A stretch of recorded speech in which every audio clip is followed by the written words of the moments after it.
Salam dan bahagia Bapak Ibu guru hebat.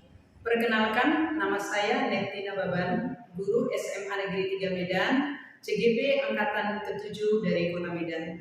Sebagai fasilitator saya, Bapak Amin Jamaani MPD, dan pengajar praktik saya, Bapak Francois SPD.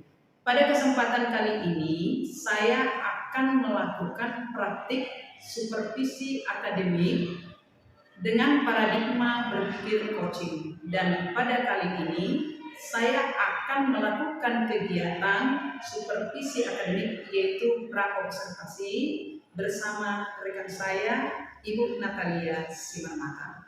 Berikut praktik coaching saya. Selamat pagi Ibu Natalia. Selamat pagi Bu Nektina Baban. Apa kabar nih Ibu Natalia? Sehat ya. Bagaimana kabar Ibu? Sehat Bu Natalia. Pada kesempatan kali ini saya akan melakukan supervisi akademik yaitu praobservasi seperti apa yang sudah saya sampaikan kemarin. Jadi kita ngobrol-ngobrol ya Bu ya, santai aja. Kalau boleh tahu Ibu, ini lagi prayer Ya, lagi kosong jam saya. dari kosong. Syukur. Ibu masuk di kelas berapa aja kalau boleh tahu Bu Natalia? Saya masuk di kelas 11 NIA 1, NIA 2, NIA 3, NIA 4, NIA 5 dan NIA 6. Ya, berarti yang akan kita observasi nanti kira-kira kelas berapa Bu Natalia? 11 NIA 5. Oke, kelas 11 nya 5. 11 nya 5. Baik Bu Natalia, ada pun tujuan daripada observasi yang saya lakukan yaitu untuk melihat persiapan Ibu dalam proses pembelajaran yang akan Ibu laksanakan nantinya. Baik Ibu Natalia, kira-kira apa nantinya yang akan Ibu harapkan dari percakapan kita ini? Yang saya harapkan dari percakapan kita ini biar benar sharing, saling bertukar pikiran antara saya dengan Ibu. Ya, bagaimana sebenarnya pembelajaran yang baik. Jadi ketika Ibu bertanya saya jawab, nanti akan kelihatan oh ini baik, oh ini belum baik. Jadi ketika sharing akan ada pengalaman-pengalaman baru dan pembelajaran baru untuk kita berdua ya. Jadi saya tegar sharing saya. Kalau boleh tahu Bu Natalia, topik apa nantinya yang akan Ibu sampaikan pada saat melakukan observasi? Topik yang saya bawakan nanti adalah menilai sastra melalui resensi. Menilai sastra melalui resensi, ya. Karena kita ketahui sastra itu ada drama, ada puisi, ada cerpen, dan ada novel. Nanti yang saya tekankan di sini sebenarnya kalau misalkan ada anak yang tidak suka novel, akan saya tunjukkan ke sastra yang lain, misalkan film, review, resensi, ulasan itu sama. Berarti fokusnya ke novel. Oke, baik Ibu. Sebagai tujuan pembelajaran, tujuan pembelajaran yang diharapkan dalam pembelajaran ini yang pertama adalah siswa mampu memahami dan membandingkan teks resensi. Memahami dulu baru membandingkan teks resensi. berarti memahami dan membandingkan. Oke, baik Bu. Untuk mencapai tujuan itu tentunya ada indikator yang sudah. Yang pertama ya memahami sih. Indikator yang pertama, walaupun memahami itu adalah C1, kalau di taksonomi dunia masih C1 itu masih level rendah. Tapi menurut saya, ya, siswa itu tidak bisa membandingkan kalau belum paham. Jadi pertama sekali adalah memahami. Kemudian mereka menganalisis struktur kaidah. Setelah mereka menganalisis struktur dan kaidah, tentu mereka akan mencoba membuat ekspresi. Itu nanti indikator yang akan saya ajarkan di kelas 11. Berarti diawali dengan memahami. Oke. Walaupun tadi saya katakan sebenarnya di kurikulum 2013 memahami itu tidak boleh lagi, karena itu levelnya rendah. Ya. Kita harus ke host, karena kan host itu yang menganalisis, membandingkan, mengonstruksi. Tapi tetap menurut saya tergantung gurunya masing-masing. Harus paham dulu siswanya, baru boleh menganalisis, baru boleh menulis, baru boleh mengonstruksi atau boleh memproduksi. Diawali dengan memahami. Oke, baik. Jadi untuk ini mencapai tujuan pembelajaran tentu kan ada persiapan. Kira-kira apa persiapan yang sudah ibu persiapkan? Ya, sebelum melaksanakan pembelajaran tentu kita harus merancang dulu RDP ya, rencana pelaksanaan pembelajaran. Kita harus rancang desain pembelajaran seperti apa. Nanti kita bahas. Ya. Merancang pembelajaran tentu kita harus lihat model apa yang kita gunakan, metode apa yang kita gunakan. Dan itu juga harus kita lihat juga siswanya yang seperti apa. Apakah siswanya yang pendiam, apakah siswanya yang agak-agak ribut, apakah siswanya yang ribut. Jadi kita sesuaikan dengan keadaan kelas sebenarnya, model dan metodenya. Kalau anak yang pendiam itu lebih condong ke diskusi, pendiam itu lebih condong ke diskusi. Tapi kalau anak yang ribut, kita sebut saja individu. Karena kalau mereka nanti diskusi yang agak-agak kelas ribut ini akan lebih ramai kelas tadi. Berarti merancang pembelajaran Sesuai dengan kondisi kelas. sesuai dengan kondisi kelas biasa. Nah, dari pengalaman Ibu Natalia terkait dengan materi teks presensi tadi yang akan disampaikan, kira-kira ada kesulitan enggak dari Ibu Natalia dalam menyajikannya, dan juga murid ada enggak kesulitan dalam menangkap materi yang akan Ibu sampaikan?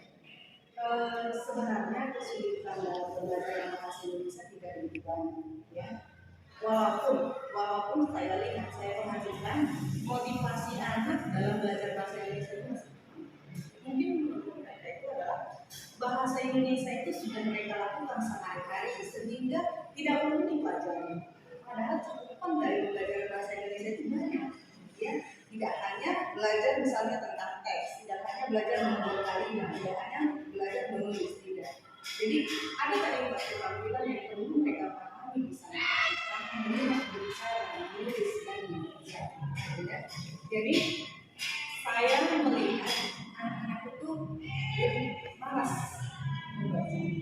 Karena kita tahu ya, siswa di Indonesia itu rendah literasi. Jadi saya membuat pembelajaran ini dimulai dari hal-hal yang pada umumnya disukai oleh anak. Misalkan membaca novel. Anak-anak perempuan lebih banyak yang suka membaca novel. Ya. Jadi dengan mereka membaca novel, mereka tertarik. Saya pikir kemampuan membacanya akan lebih dalam lagi. Kalau punya ada anak laki-laki, Bu, saya tidak suka membaca, apalagi membaca novel. Jadi saya mensiasati ini dengan cara saya menyajikan karya yang lain, karya sastra yang lain. Misalkan anak laki-laki yang tidak begitu gemar membaca novel, saya suruh mereview film. Mereka akan menonton film, kemudian mereka akan membuat ulasan. Boleh divideokan, boleh juga dituliskan. Pembelajaran bervariasi ini melihat yang pertama adalah kesiapan, yang mulai dari kesiapan dulu. Kesiapan itu misalkan kemampuan kognitif dan kognitif anak. Sejauh mana kognitif anak? Sejauh mana kognitif anak? Bagaimana si anak latar belakangnya? Ya, bagaimana latar belakang si anak? Bagaimana latar belakang itu kesiapan. Yang kedua adalah minat. Minat belajar. Dia suka belajar apa? Seperti apa? Gitu. Misalkan tadi saya sudah katakan ada anak yang minat membaca novel, ada anak yang minat menonton video. Nah, ketika mereka menonton film, itu kan sudah ya suka dengar menonton film. Nah, nanti di sini saya suruh mereka menonton film dan membuat resensi tentang film. Kan ada tuh review film. Kemudian yang terakhir adalah dilihat dari profil belajar murid. Profil belajar murid itu ada anak yang suka mendengar, disebut dengan audio. Ada anak yang suka melihat, ya disebut dengan visual. Bahkan ada anak yang audio visual, ada anak yang kinestetik.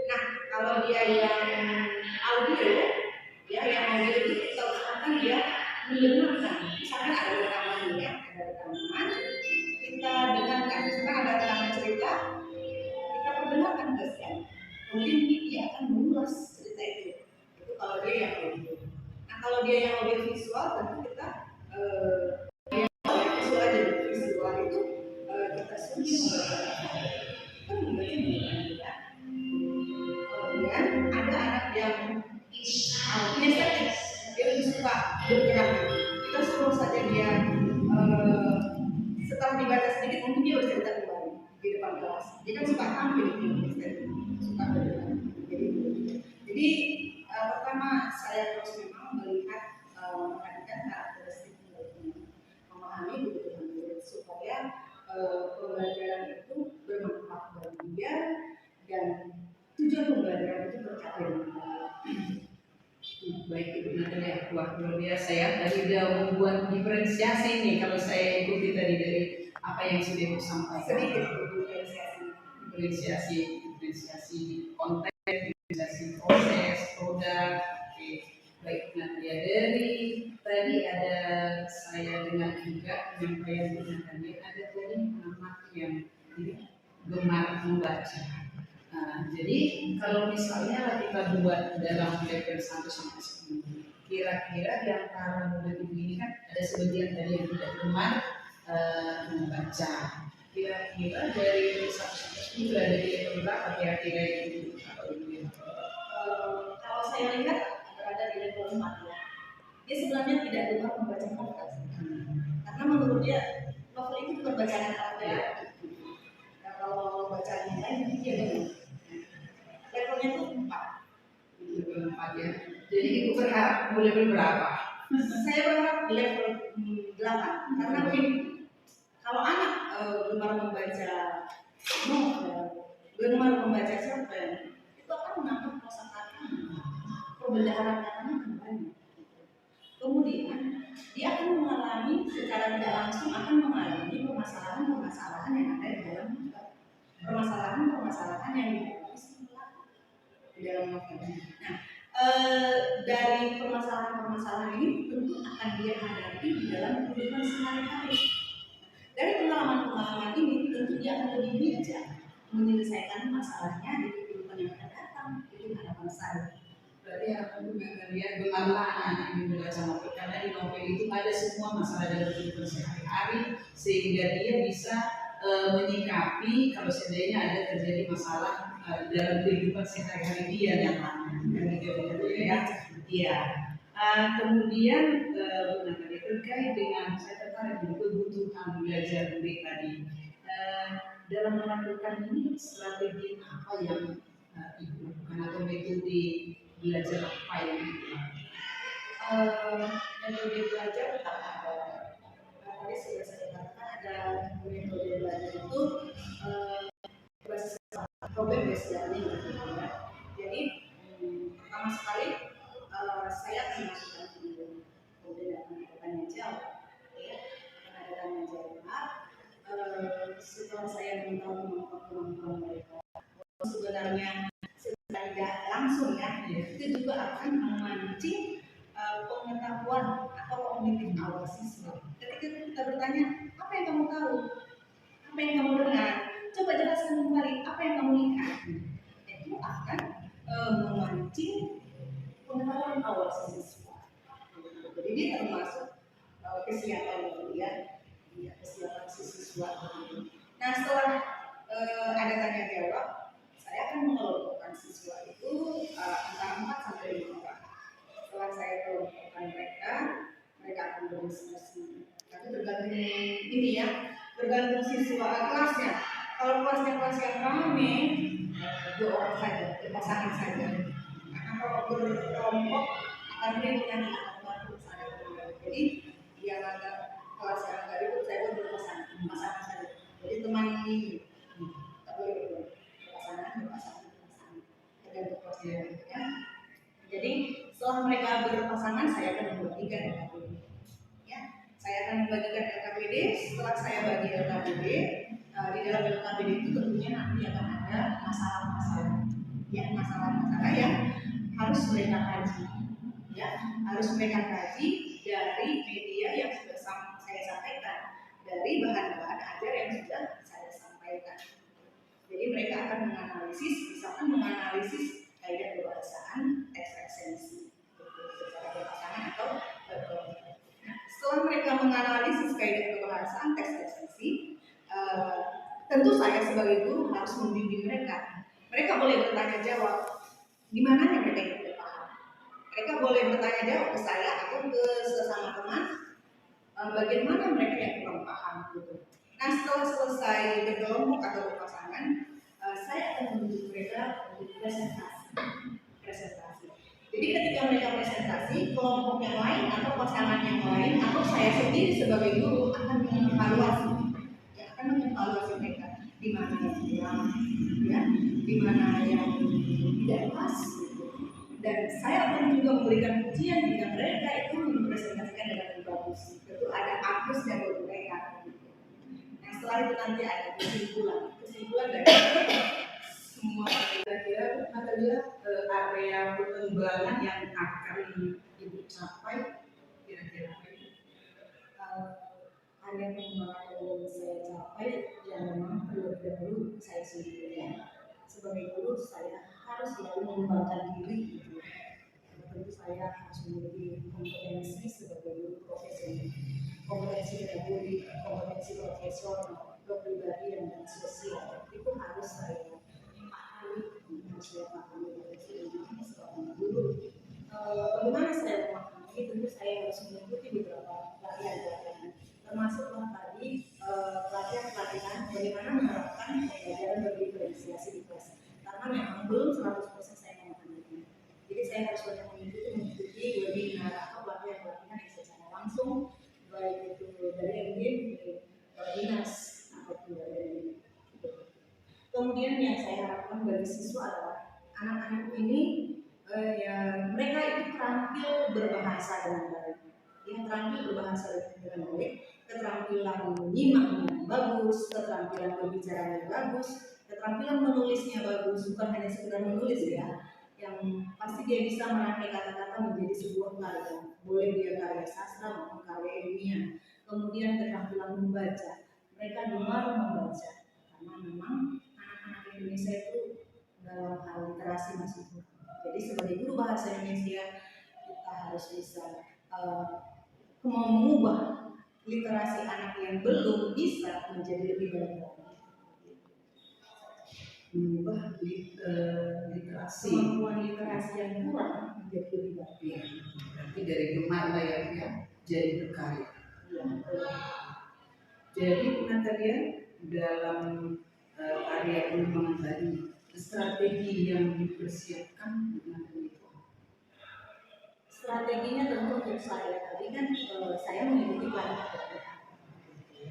Kemudian untuk anak-anak yang tentu ketika kita mengajar memang harus benar-benar mempersiapkan diri. Yang pertama itu adalah membuat desain pembelajaran sedemikian rupa sehingga anak-anak ini tertarik dalam hal belajar. Motivasi belajarnya ada. Dalam mewujudkan ini semuanya tentu ada komitmen. Komitmen saya sebagai guru yang saya harus mengajar dari hati dan mengajar dari hati, mengenal siswa itu seperti apa sehingga ada keinginan anak itu lebih baik, ya anak itu lebih baik. Kalau kita untuk seperti kita mengharapkan dari guru bagaimana, begitu juga kita mengharapkan anaknya kita bagaimana. Jadi yang terbaiklah buat anak mereka bisa belajar dengan baik. Tujuan-tujuan pembelajaran yang kita sampaikan tercapai dengan baik. Menganggap anak itu seperti anak kita sendiri. Siapa kira-kira yang bisa membantu itu dalam mewujudkan komitmen? Yang membantu yang pertama sekali adalah teman saya yang di sekolah tentunya. Kan di sekolah kita ini ada beberapa guru bahasa Indonesia yang menjadi teman saya dan kita. Kekurangan kelebihan kita bisa berbagi praktik baik dengan mereka. Dari percakapan observasi kita ini, kira-kira apa yang sudah Ibu dapatkan? Banyak hal yang sudah saya dapatkan ya. Jadi dari pertanyaan-pertanyaan ibu menggali apa yang belum saya pikirkan ya. Jadi ketika ibu menggali, jadi saya berpikir, oh ini nanti yang akan saya lakukan ketika melakukan Jadi ketika sebelumnya kan saya merancang pembelajaran, tetapi belum saya lihat di mana kekurangannya, dan ketika ibu menggalinya, jadi saya tahu nih.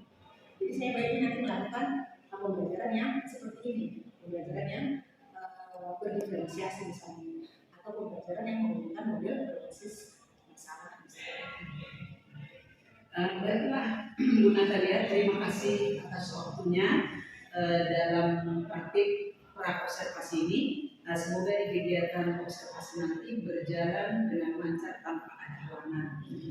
Jadi nanti setelah observasi kita masih ngobrol-ngobrol lagi ya Bu Natalia untuk melihat kira-kira apa nanti yang perlu diperbaiki atau yang mau dikembangkan. Bu Natalia, bisa kan Bu Natalia? Oke, terima kasih Bu Natalia. Demikianlah praktik supervisi akademik yang saya lakukan, yaitu praobservasi. Mudah-mudahan ini bermanfaat. Semangat. Selamat pagi anak-anak. Pagi. Selamat pagi ya, walaupun sudah jam 11. Siap, oke. Sehat? Sehat. Sehat ya, oke. Sekarang coba berdiri semuanya. Kemudian semangat ini ya. Berdiri. Kalau ibu bilang pagi, tepuk tangannya sekali. Kalau ibu bilang siang, tepuk tangannya 2 kali. Kalau ibu bilang malam, tepuk tangannya 3 kali. Ibu ulangi, kalau ibu bilang pagi sekali tepuk tangan, siang 2 kali tepuk tangan, malam 3 kali tepuk tangan. Oke, kita mulai pagi. Kenapa yang terlambat? Siang, malam, pagi, siang, malam, sore. Gak ada. Yang tepuk tangan di sore berarti belum fokus. Oke, tepuk tangan itu kita semua. Silakan duduk. Oke. Hari ini kita belajar tentang membandingkan 2 teks resensi. Ya.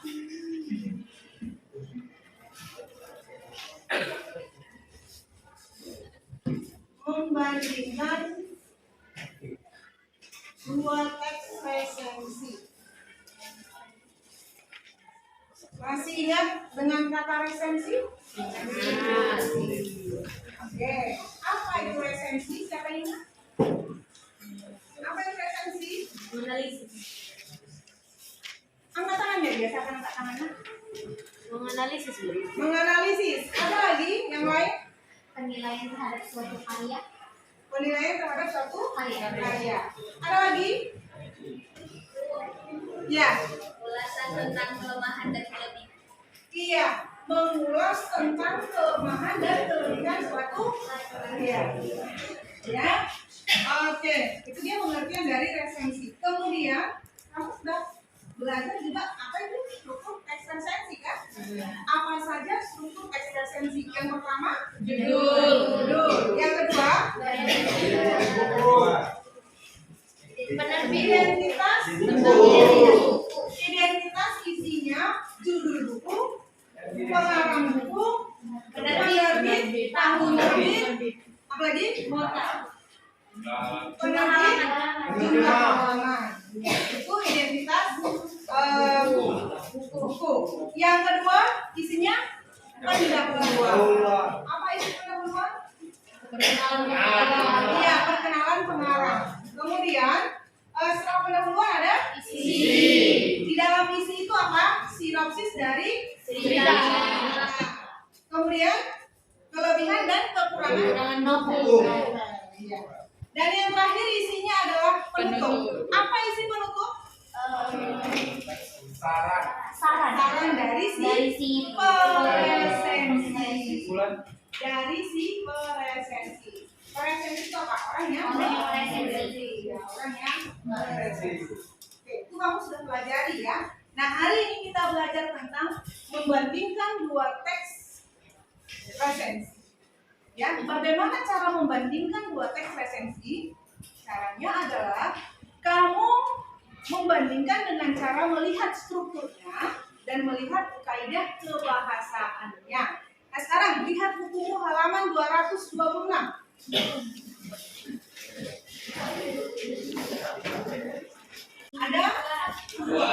Ada dua teks resensi yang ada di dalam buku. Teks 1 dan teks 2. Nah, sekarang tadi Ibu sudah katakan kita membandingkan dua teks resensi dilihat dari struktur dan kaidah kebahasaan. Nah, sekarang siapa yang bisa menuliskan ke depan apa saja struktur teks resensi? Ayo. Nah, siapa yang bisa? Ada dua. Satu orang. Boleh dua. Yang lain nanti melengkapi.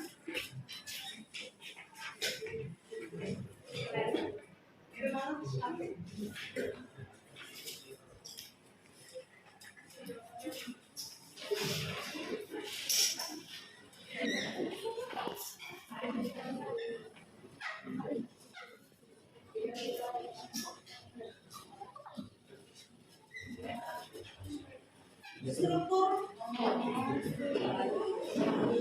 ya.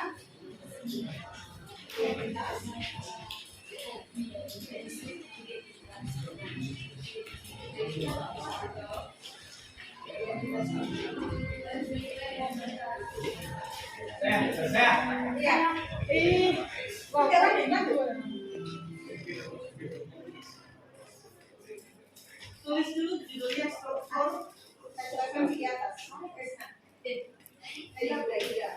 Udah.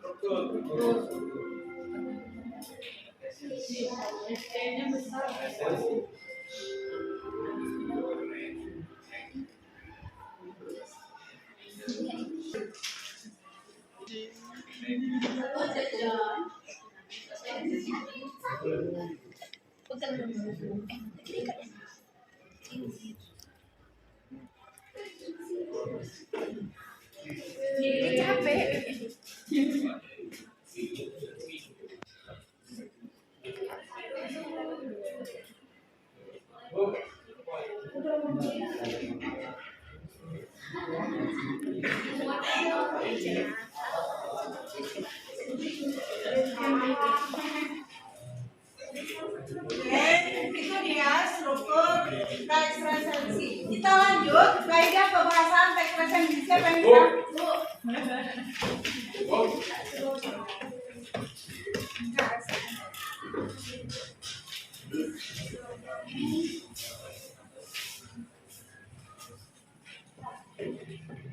Tulis dulu apa judulnya? Kaidah pembahasan teks resensi.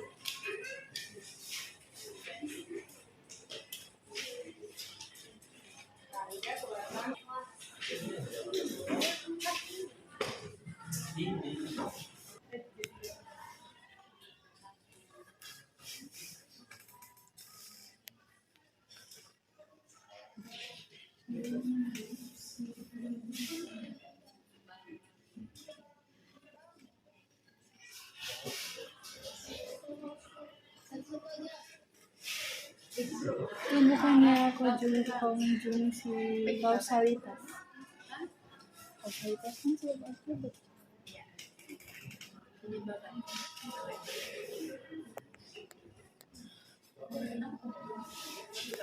Ya, yang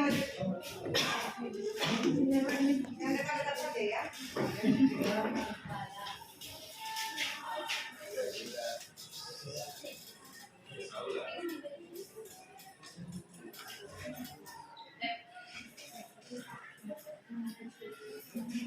Lanjut apa?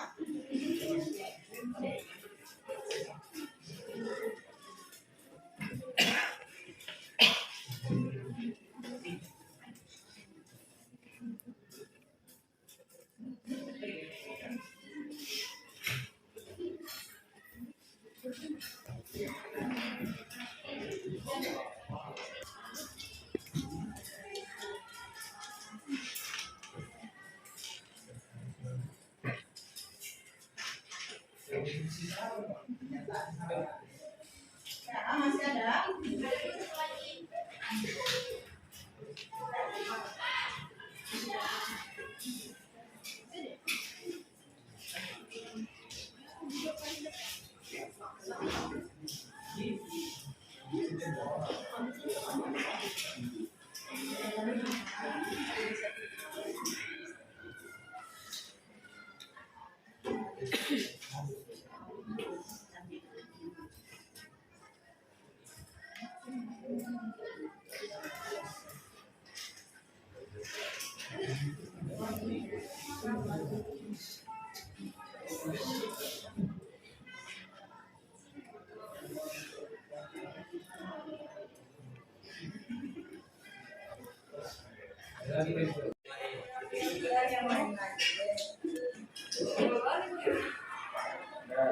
Kemudian yang terakhir tambahin Akuan, itu ada kata sifat ya.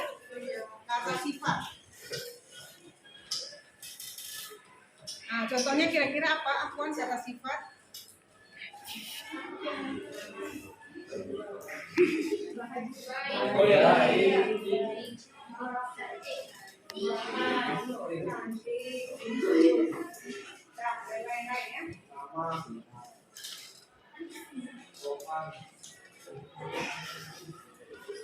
Oke, terima kasih Akuan.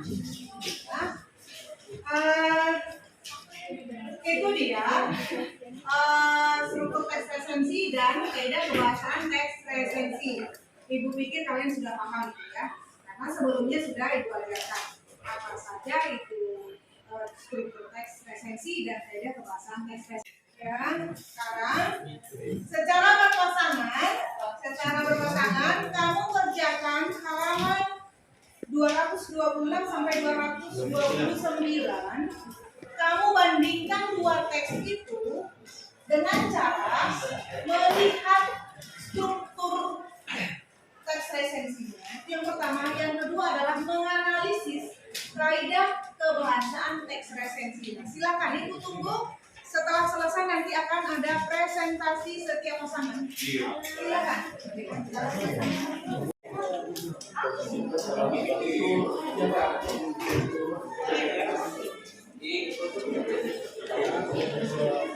Iya, kan tinggal di sini. Tinggal di sini. Lihat perbedaannya. Jadi nilai.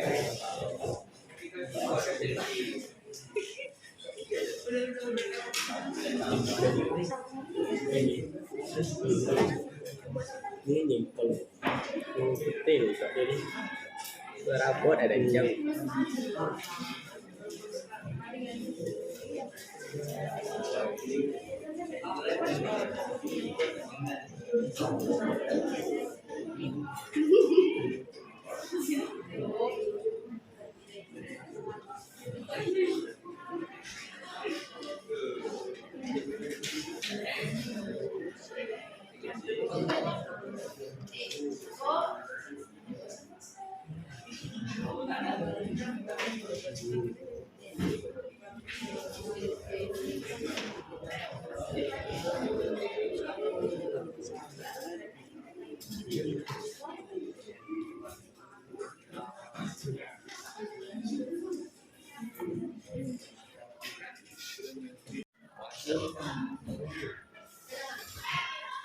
Assalamualaikum warahmatullahi wabarakatuh. Selamat siang. Ya, kami berdiri di sini untuk mempresentasikan tentang struktur dan kaidah kebahasaan teks resensi pada unit 1. Itu pertama ini akan memperkenalkan diri kami. Nama saya Afwan Fikri. Saya nomor 8K. Maka kami akan memulainya dari struktur. Adapun strukturnya yang pertama judulnya yaitu tulisan. Yang kedua identitas buku. Ada judul, pengarang, penerbit, tahun dan tempat terbit sebuah buku. 3. Pendahuluannya ada di paragraf pertama. Itu novel tulis bertema humor. Novel ini membawa pembacanya untuk tidak hanya menikmati kisahnya. 5. Kumpulan buku. Maka buku secara tentang kalimat dan kata baku. Keenam, kekurangan buku, sampul kurang jelas. Lalu penutup ada di paragraf. Penutupnya ada di paragraf. Isinya ada di paragraf kedua sampai sini. Dan penutupnya ada di paragraf 8. Terus ada pun kaidah kebahasaannya. Pertama, kata sifat, itu di dalam akan ditemukan pula kisah-kisah lucu seputar tokohnya. Itu kata sifatnya adalah lucu. Terus ada juga penyebab, karena memiliki gaya yang dibilang culun, dia sering disebut oleh kawan-kawannya sebagai Edward Culun. Yaitu karena juga kata sifat temporal, yaitu Bella tidak segan berteman dengan Edward yang ketiga itu dipermalukan karena ketahuan menjadi waria di taman lawang. Dan juga mental, yaitu menyadari ada sesuatu yang aneh pada diri Bella. Terus ada keterangan bahwa tak disangka Bella pun memiliki perasaan yang sama. Bella akhirnya menceritakan kepada Edward bahwa dia adalah seorang vampir, namun dia tidak meminum darah manusia lagi. Sarannya yaitu harus kehidupan Edward menjadi vampir tidak selalu berjalan dengan bahagia. Dia harus menghindari kejaran para pemburu vampir dan werewolf. Sekian dari hasil presentasi kami tentang struktur dan kaidah kebahasaan teks resensi. Ya, tepuk tangan untuk kelompok.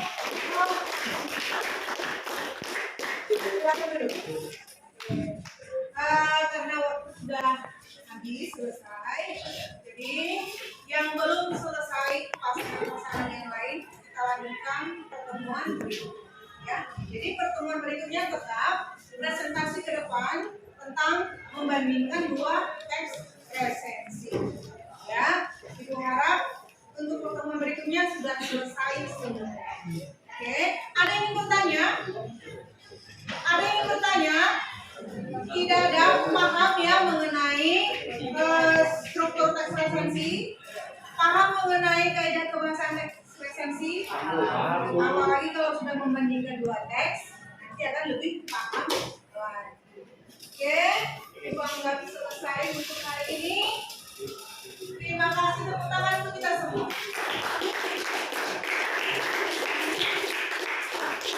Kesempatan kali ini saya akan melakukan praktik supervisi akademik, yaitu pasca observasi bersama rekan saya Ibu Natalia Simarmata dan juga dihadiri Bapak pengajar praktik saya Bapak Francois SPD.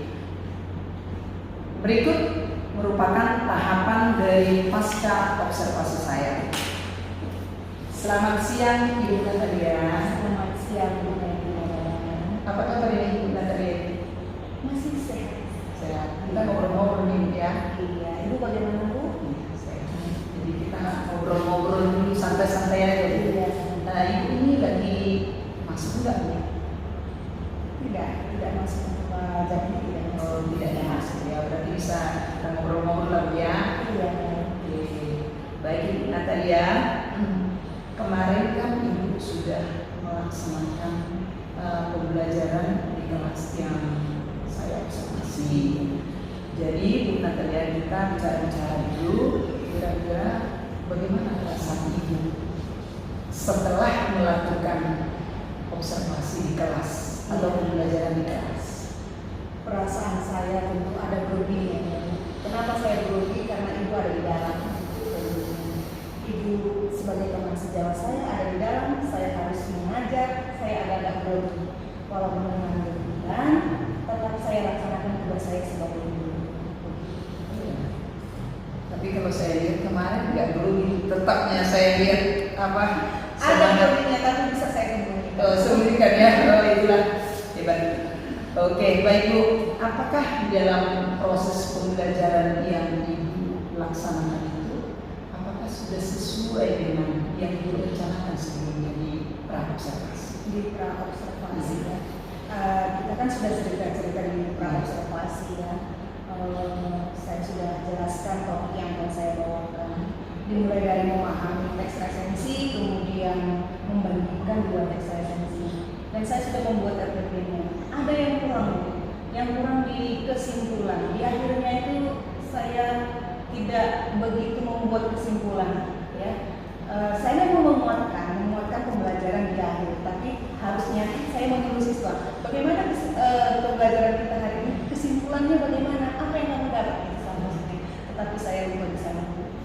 Oke, jadi seharusnya membuat kesimpulan. Oke, baik Ibu, dari yang sudah Ibu lakukan pembelajaran di kelas, kira-kira tujuan pembelajarannya bagaimana? Tujuan pembelajarannya itu kan siswa mampu membandingkan dua teks resensi dengan tepat. Sebelumnya mereka sudah memahami kaidah berbahasaan, struktur teks resensi. Kemudian mereka membandingkan dua teks dengan melihat struktur dan kaidah berbahasaan. Sebenarnya karena mereka sudah mempelajari sebelumnya itu tentang struktur dan kaidah, mereka dapat membandingkannya, ya, menganalisis teks resensi, dilihat dari struktur dan kaidah berbahasaan mereka dapat. Hanya kemarin itu belum semua pasangan mempresentasikan karena waktu, jadi hanya beberapa pasangan saja. Untuk pertemuan berikutnya memang saya jelaskan, untuk pertemuan berikutnya kita akan lanjutkan presentasi kembali. Berarti dari pengamatan itulah, dari apa yang sudah dilakukan, tujuan pembelajaran itu sudah tercapai dengan baik atau bagaimana? Menurut saya sudah tercapai dengan baik. Luar biasa. Kira-kira Ibu, ada tadi cerita, ada juga hal-hal yang kurang tersampaikan, ya misalnya kesimpulan tadi. Kira-kira hal-hal yang sudah baik ada, hal-hal yang masih kurang ada, yang baiknya gimana lah kira-kira yang baiknya? Yang baiknya ketika di awal ya persepsi siswa itu aktif ke depan kelas, mereka menunjukkan diri bahwa mereka paham apa itu struktur teks resensi dan apa kaidah bahasa teks resensi. Mereka mau menuliskan, mereka mau menjelaskan yang harus kita pelajari hari ini. Baiknya, yang baik itu pasti siswa itu aktif di dalam kelas. Itu kan yang kita mau. Bagaimana supaya anak itu aktif, termotivasi, dan mau mengerjakan apa yang kita ajarkan. Itu baiknya. Aktif lah di dalam kelas, walaupun ada tadi sedikit tertinggal ya Bu, ya namanya manusia ya Bu ya. Oke, terkait dengan area pengembangan yang dilakukan, waktu prakan ada area pengembangan ini. Bagaimana kira-kira? Adakah strategi Ibu atau cara-cara untuk perbaikan seperti apa yang sudah disampaikan tadi ke depannya? Area pengembangannya untuk siswa itu kan anak-anak itu terampil menyimak atau mendengarkan, terampil berbicara. Ketika mereka mau menjawab pertanyaan saya, berarti mereka sudah berbicara dong. Nah, ketika mereka mau menuliskan apa ide mereka tentang yang saya tanyakan, berarti mereka sudah menulis dengan kalimatnya sendiri. Ketika mereka mau meresensi sebuah novel, berarti mereka sudah membaca. Itu kalau pelajaran bahasa Indonesia, keterampilan berbahasa ada 4: menyimak, berbicara, menulis, dan membaca. Itu untuk yang saya harapkan, atau mungkin semua guru bahasa Indonesia yang ada di SMA 3 ini mengharapkan anak-anak itu terampil berbahasa. Gitu. Tapi kalau untuk gurunya kita sebagai guru bahasa Indonesia seharusnya sebaiknya mempersiapkan diri ketika akan mengajar ya. Terutama kita harus membuat desain pembelajaran tentunya ya. Desain atau RPP ya Bu, menyiapkan medianya, bahannya gitu. Jadi untuk menyiapkan bahan RPP tentu kita harus belajar bersama, berkolaborasi dengan guru bahasa. Kalau kita tidak tahu ya kita mencari bahan-bahannya dari internet, atau kita mengikuti webinar atau pelatihan. Apalagi kan sekarang ada atau disebut dengan PDL atau community learning, ada yang berbasis project. Nah itu kan untuk kurikulum merdeka itu berbasis proyek ya. Kemudian kan ada sekarang model-model diferensiasi, yang itu penting kita ketahui pelajaran yang baru untuk guru. Iya. Jadi kalau ibu tadi berbicara mengenai diferensiasi konten, proses, produk, ibu di awal kan ibu juga sudah berbicara mengenai diferensiasi ini. Kira-kira bagaimana pencapaiannya di dalam kelas ini ibu ya? Pencapaiannya begini. Sebelumnya ini kan materi berlanjut ya. Kalau sebelumnya memang bahan yang saya buat konten yang berdiferensiasi ya. Misalkan saya membuat kontennya, bahan-bahannya saya cetak gitu, print. Kemudian ada juga video-video belajarnya bagi anak yang misalkan audio yang mendengarkan ya saya tampilkan videonya. Bagi anak-anak yang visual saya buat bahan ajarnya melalui cetak-cetak ya. Tapi kalau kinestetik untuk drama mungkin nanti ya, untuk presensi ya mereka saya suruh tampil aja ke depan menceritakan kembali isi novel yang mereka baca. Jadi bisa lah yang memenuhi kebutuhan anak-anak kan juga dari kesiapannya, minatnya, profil belajarnya. Kalau saya simak dari apa yang ibu sampaikan. Ya seperti itu. Walaupun belum maksimal secara keseluruhan saya melihatnya, tapi saya usahakan. Luar biasa, mudah-mudahan apa ide-ide cemerlang ini bisa menular ke guru yang lain, berpraktik baik ya kan Bu ya. Oke, jangan pelit-pelit ya Bu, apanya ibunya kawan-kawan guru ya kan Pak. Nah oke, iya itu. Jadi kalau saya ikuti tadi apa yang disampaikan, anak-anak itu diharapkan terampil. Yang pertama menyimak, kemudian berbicara, berakhir dengan bisa si anak itu untuk meresensi. Iya. Nah, ada tadi yang novel kan gitu ya, sampai dengan kalau dia tidak suka membaca, ya bahkan pernah ibu cerita bahwa waktu di pra itu anak-anak yang lebih suka membaca novel, laki-laki sepertinya kurang kan gitu ya Bu ya. Jadi itu sudah bisa lah ibu memberikan itu semua sesuai dengan kebutuhan mereka. Baik Bu, ada tadi kekurangan. Jadi ibu ada berencana ke depannya untuk memperbaiki kan ibu, meningkatkan yang di hati itu. Apalagi yang mau ditingkatkan seperti apa yang ibu sampaikan tadi, kesimpulan kan itu ada tertinggal. Jadi ada nggak nanti catatan-catatan atau apa yang ibu buat di dalam catatan itu? Mungkin secara kerjaan atau bagaimana sih bisa diceritakan? Sebenarnya untuk kekurangan itu ada catatan. Saya buat sebagai jujur yang mulia, hari ini belajar apa, kemudian tugasnya apa, tugas anak-anak apa, kurangnya saya apa, selalu ada saya buat. Nah untuk memperbaikinya kemudian hari tentu saya harus mengingat desain yang saya buat. Oh gitu ya. Karena begini, setiap kita di kelas, memang kita sudah memikirkan yang ada di dalam RPP, tapi tidak bisa kita terapkan secara keseluruhan. Karena mungkin ada situasi dari anak-anak ada yang bertanya begini, kemudian sudah belok, ternyata kesimpulannya belum. Sebenarnya sudah saya kuatkan bahwa pembelajaran kita hari ini ringan. Kamu tahu ini, hanya kesimpulan secara menyeluruh.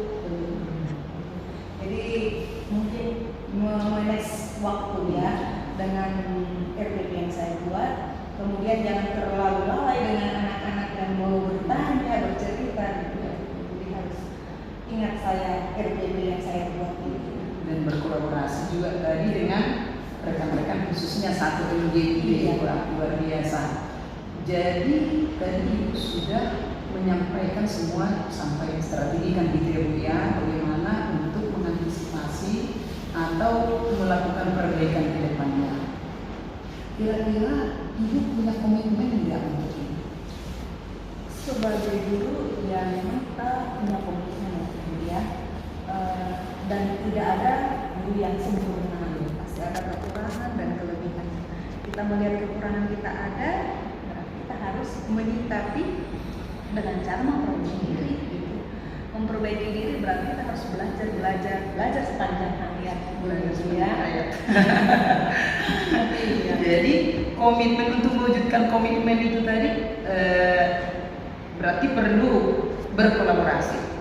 Selalu perlu Kolaborasi. karena kan kita ini di MGMP Bahasa Indonesia dan di MGMP Matematika juga mungkin ada ya. Di MGMP Bahasa Indonesia itu kan kalau ada hal yang baru selalu share gitu ya. Ada webinar share, ikut Bu ini begini gitu ya. Kalau ada misalkan pelatihan, misalnya membuat soal atau dia pembelajaran yang inovatif, silakan mau ikut. Kira-kira Bu ada lagi yang mau Ibu sampaikan? Sudah. Oke. Baik Ibu, dari percakapan kita nih, ngobrol-ngobrol ini namanya ya. Iya. Kira-kira apa yang sudah Ibu dapatkan kita melakukan pasca observasi ini? Yang saya dapatkan bertukar pikiran. Iya. Pikiran. Iya. Ibu menggali saya, jadi saya tahu apa yang bukan di diri saya begitu. Jadi mungkin hal ini sangat bagus karena ketika kita berbicara sharing seperti ini, santai seperti ini, itu bisa membuat pikiran kita berkembang. Wah, saya kurangnya ini dan saya harus memperbaiki diri seperti ini. Begitu. Terima kasih Bu Neti. Aduh, luar biasa Bu Natalia. Seperti apa yang saya sampaikan tadi, mudah-mudahan nanti Ibu berbagi praktik baik ke kawan-kawan, ke saya juga. Ya Bu ya. Jadi terima kasih banyak atas waktunya Bu. Semoga nanti kedepannya bisa kita melakukan hal-hal yang lebih baik lagi demi mencerdaskan anak bangsa. Ya, terima kasih atas waktunya ya Bu. Ada Pak pengajar praktik saya Pak Francois, ada yang mau disampaikan Pak? Saya mengamati, saya menilai, nama saya Francois Yosef Siraji, menilai mengamati Ibu Neti Nababan SPD MSI Guru SMA Negeri 3 Medan selaku CGP dalam melakukan coaching pasca observasi ini menurut saya sudah rinci dan sudah baik, dan itu tentu saja akan selalu Ibu lakukan kepada semua rekan, dan itu merupakan bagian dari kolaborasi menuju SMA Negeri 3 yang unggul dan maju, bukan hari ini tapi untuk ke depan dan ke depan. Jadi saya kira apa yang mesti Ibu lakukan seperti ini harus menjadi budaya terus menerus. Jika ada rekan yang memerlukan atau memang harus ditingkatkan kompetensinya sehingga mampu menjadi guru-guru hebat di Indonesia. Itu saja Bu, terima kasih, sehat selalu, semoga sukses dan lulus menjadi guru penggerak. Terima kasih Guru. Demikianlah praktik supervisi akademik pasca observasi yang saya lakukan. Semoga bermanfaat. Terima kasih.